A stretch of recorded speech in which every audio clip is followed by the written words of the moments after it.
अस्सलाम वालेकुम। उम्मीद है आप लोग सब खैरियत से होंगे।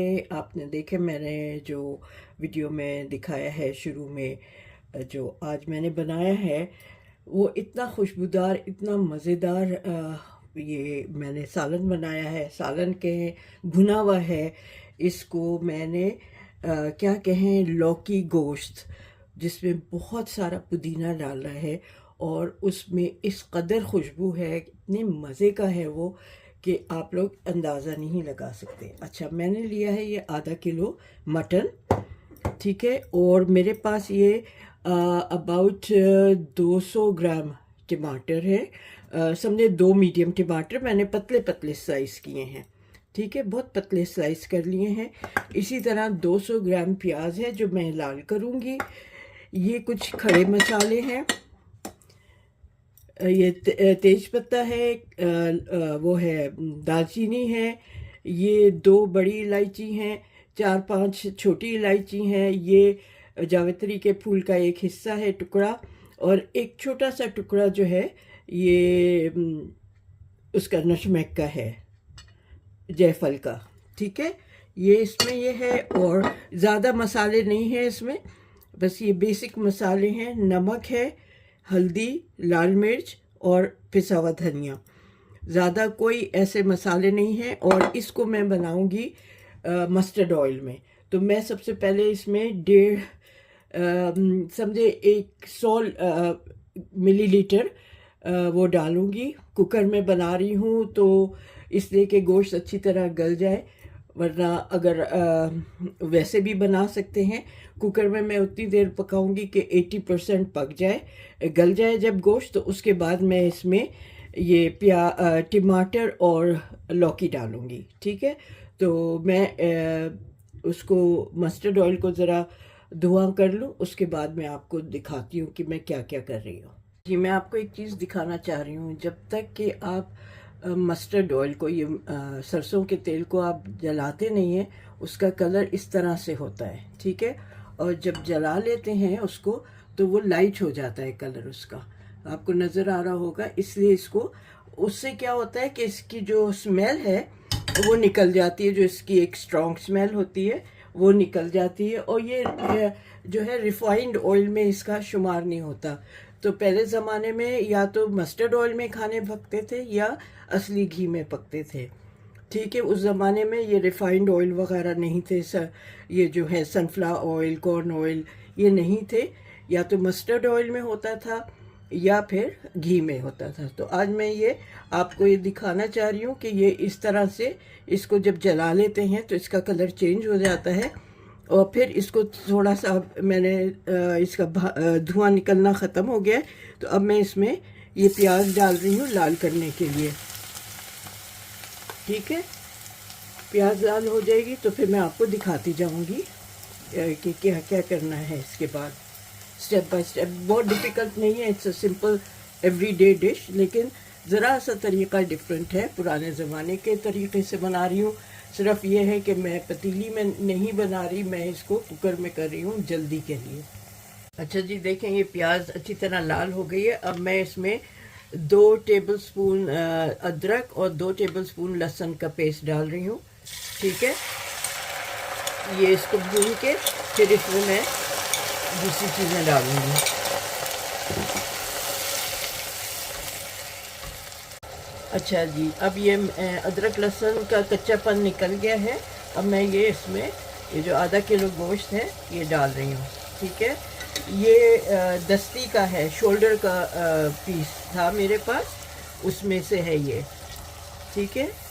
इसमें थोड़ी सी हड्डी भी है, क्योंकि हड्डी वाले उससे ना शोरबा वो एक लचक आती है शोरबे में, चाहे इवन अगर वो भुना हुआ होता है।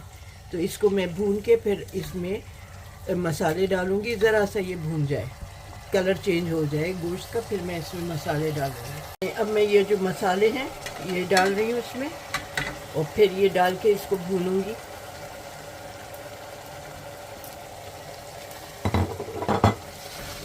पानी तो अदरक लहसुन के साथ मैंने थोड़ा डाल दिया था, इसलिए अभी ज़रूरत नहीं है पानी की। अगर हुई तो मैं थोड़ा सा पानी डाल के इसको भून लूँगी। जब उन मसालों का कच्चेपन की वो ख़त्म हो जाए ना स्मेल, और भून जाए वो, तो उसके बाद आपने ये साबुत वाले मसाले डालने हैं, खड़े मसाले जो हैं ये डालने हैं, और इसको भी भून लेना है। ये 2-3 मिनट भून के फिर इसमें मैं पानी डाल के इसको प्रेशर लगा दूंगी। अगर आप खुला पका रहे हैं, कुकर में नहीं पका रहे, और आप 1 किलो का बना रहे हैं, तो आप ये सारी जो मैंने इंग्रेडिएंट्स डाले हैं और सारे मसाला, उनको आप डबल कर लीजिएगा, ठीक है। तो अब मैंने ये इसको भून के और अब पानी डाल के ना प्रेशर लगा दूंगी 10-12 मिनट के लिए। मुझे 80% गलाना है इसको, ठीक है। तो आप अगर खुला पकाएं पतीली में, तो आप 3-4 कप्स पानी डाल के गलाने के लिए रखिएगा, ताकि कोई मसाला या गोश्त जले नहीं। तो बस ये भून जाएगा तो मैं इसको प्रेशर लगा के और थोड़ा सा पानी डाल के और प्रेशर लगा के बंद कर दूंगी 10-12 मिनट के लिए। हाँ जी, ये देखें गोश्त गल गया है बहुत अच्छी तरह, 80% जैसे मैंने कहा था ये गल चुका है। गरम बहुत है इसलिए मैं उठा के आपको दिखा नहीं सकती, लेकिन ये गल गया है 80% के करीब, ठीक है। अब मैं इसमें ये डालूंगी लौकी। ये मैंने टुकड़े किए हुए हैं, और जैसे मैंने बताया आपको ये अबाउट 300 ग्राम है, ठीक है। आधा किलो गोश्त में 300 ग्राम है। और ये टमाटर डाल रही हूँ, ये 2 मीडियम साइज टमाटर बारीक बारीक इसको मैंने स्लाइस किया हुआ है। अब पानी डाले बगैर इसको मैं भूनूंगी, और इसी में ये बाकी का गोश्त भी गल जाएगा और ये टमाटर और ये लौकी भी गल जाएगी।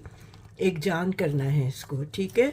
शोरवा नहीं रहेगा, भुना भुना सा सालन रहेगा। ये करी क्या कहना चाहिए, सालन तो नहीं, शोरवा नहीं होगा, बस ये एक मसाला भुना हुआ होगा इसमें। ये जो टमाटर है, प्याज तो देखें आप बिल्कुल ही वो हो गई है, गल के इसमें मिक्स हो गई है। तो अब इसी तरह ये टमाटर भी अच्छी तरह इसमें मिक्स कर दूंगी, और क्योंकि ये पुदीना लौकी गोश्त है तो इसमें भर के अच्छा खासा पुदीना जाएगा, ठीक है। मैंने ये समझे आप देखें 1 हैंडफुल है ये पुदीना। इसको अब मैं ढक के पकाऊंगी प्रेशर के बगैर, ठीक है। तो चलें फिर मैं जब ये गल जाएगा तो मैं आपको दिखाऊंगी, और भून के अच्छी तरह से उस वक्त दिखाऊंगी आपको। एक चीज़ दिखा दूं, मुझसे कोई पूछ रहा था कि आपने हरा धनिया पुदीना अपने घर में अंदर रखा हुआ है, ये कैसे। तो गर्मियों में तो मैं बाहर रखती हूँ, ज़मीन पे लगा हुआ है, और वो मुझे हर दफ़ा लगाना नहीं पड़ता है, वो ख़ुद ब खुद हर साल निकल आता है। अभी जो मैंने ये पत्ते हटाए हैं, जो उसकी टहनियाँ हैं, वो मैंने ये गमले में खाद डाल के पानी डाल के इसको रख दिया है। अब 1 हफ्ते में इसकी पत्ते आने शुरू हो जाएंगे।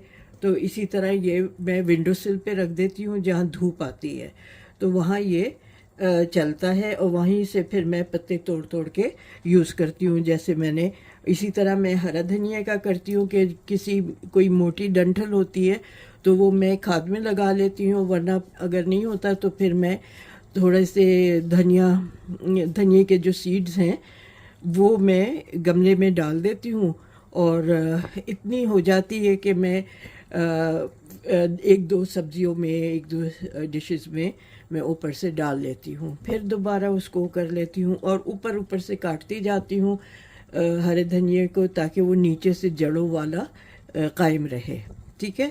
तो क्योंकि मुझे कोई पूछ रहा था कि ये आपने कैसे रखा हुआ है, तो मैंने कहा मैं अभी, क्योंकि मैंने ये लगाया है पुदीना, तो आपको दिखा दूँ, फिर निकल जाता है दिमाग से। हाँ जी, देखें इसको अभी भूनते हुए मुझे भुना शुरू नहीं किया, क्योंकि अभी इसमें पानी है, तेल वैसे अलग हो गया है लेकिन थोड़ा सा पानी है, इसको थोड़ा सा और गलने देती हूँ। गल तो गई है लेकिन ज़रा सा इसमें एक कसर है लौकी में, ठीक है। और मैं चाह रही हूँ टमाटर बिल्कुल यकजान हो जाए। ओके, तो जैसे ही ये हो जाएगा तो मैं आपको इसको डिश आउट करके दिखाऊंगी, इसका फाइनल लुक क्या होगा। ओके, हाँ जी, ये तैयार हो गया है लौकी, पुदीना और गोश्त का सालन। ये भुना हुआ तैयार है और बहुत ही मज़े का बना हुआ है। और अच्छी तरह से देखें, शुरवा बिल्कुल इस तरह से नहीं है, भुना हुआ ये है। और इसको सबसे अच्छा तो ये चपाती और उससे ज़्यादा अच्छा ये रुमाली रोटी के साथ लगता है। बहुत मज़े का लगता है वो पतली पतली रुमाली रोटी के साथ।